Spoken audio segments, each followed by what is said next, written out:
Hey everyone, welcome to The Bold and the Beautiful. I'm Oma, and I'm so excited to have you here. If you love Bold and Beautiful update, then you're in the right place. Make sure to hit that subscribe button and turn on notifications so you never miss a video. Alright, let's dive right in. Have you ever had your whole world ripped apart in a single moment? That's what happened to me. I thought the girl we buried was gone forever. But she wasn't. She came back. And the worst part? She's pregnant.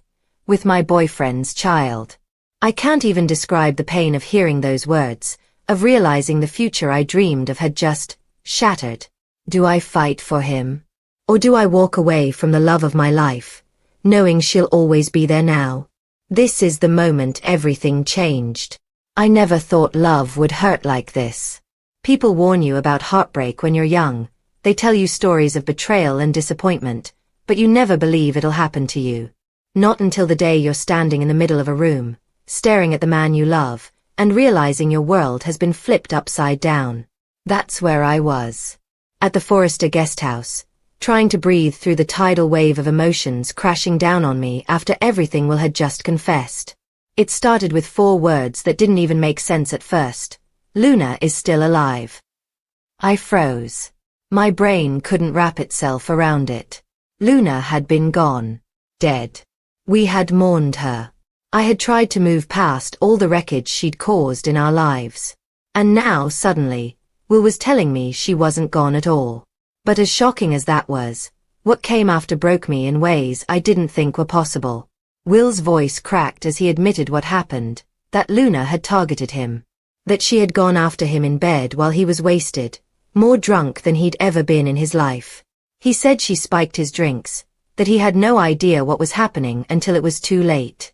And then he told me the words that cut straight into my soul. Luna was pregnant. I couldn't even breathe. It was like the air had been ripped out of the room. My heart felt like it was tearing in half inside my chest. I kept repeating it, trying to make sense of it. Luna's alive. You slept with Luna. She's pregnant with your baby?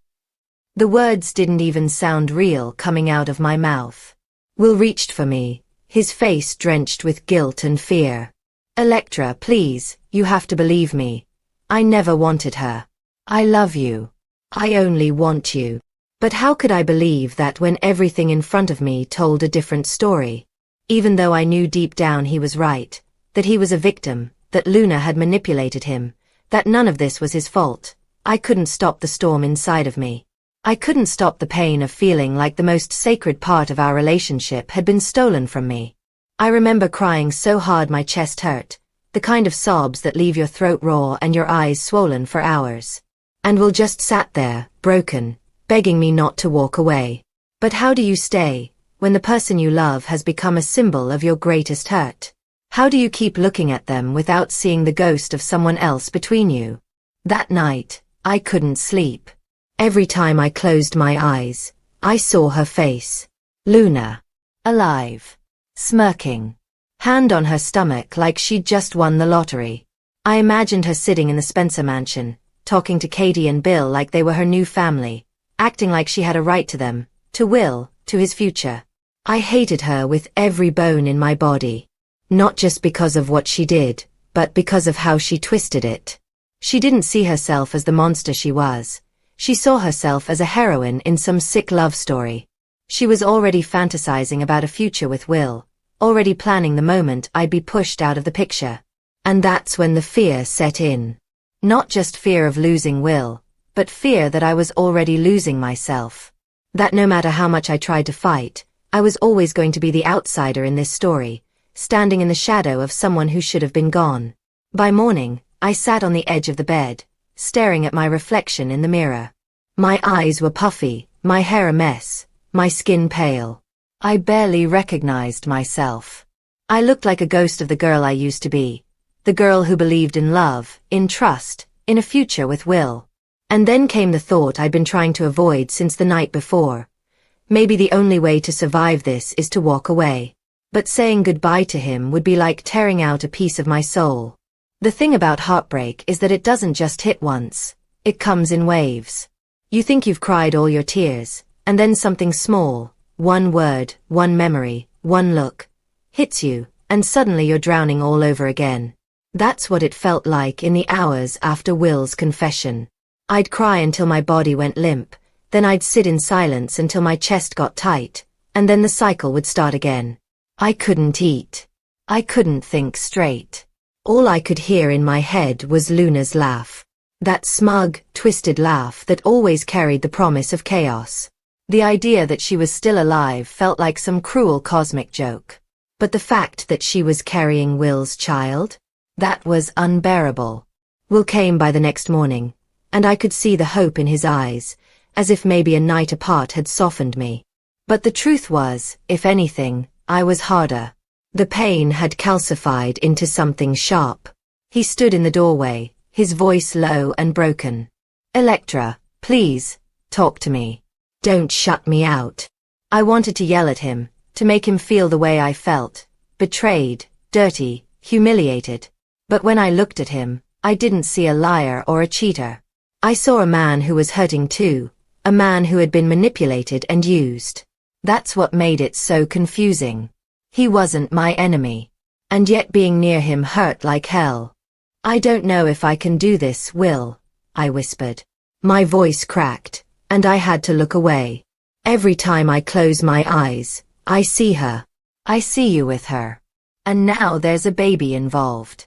Do you know what that means for me? For us. It means she's never going away. Even if you hate her, even if you want nothing to do with her, she's tied to you forever now. He shook his head frantically. "That's not true. We don't even know if it's mine. She's manipulative. She could be lying, or she could have been with someone else. We need to wait for the paternity test." I let out a bitter laugh. "And if it is yours? Then what, Will? Am I supposed to play stepmother to the baby born from my nightmare?" The silence that followed said everything. His eyes glistened, and for a moment, I thought he might break down completely. But instead he whispered, "I just don't want to lose you." And that's when I realized, no matter what I chose, someone was going to be broken.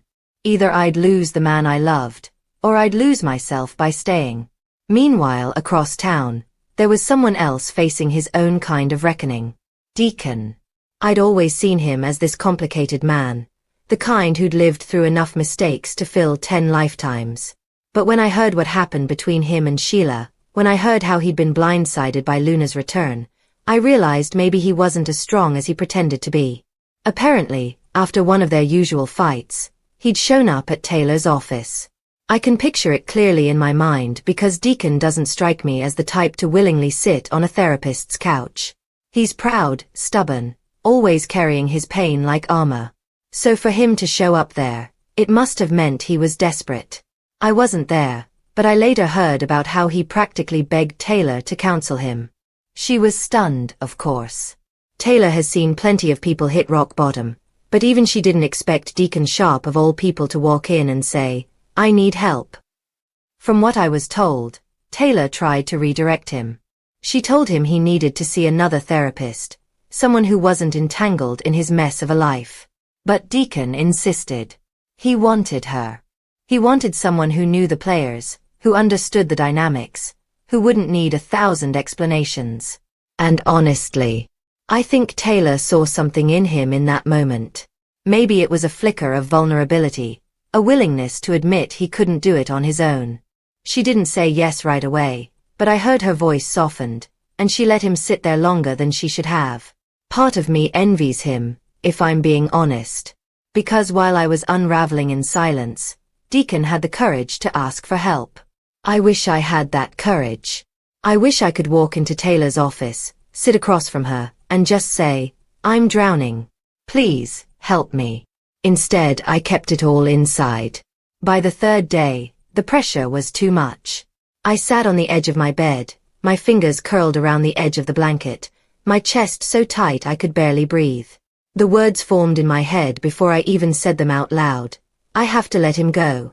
It felt like ripping a part of myself out by the roots. Will wasn't just my boyfriend.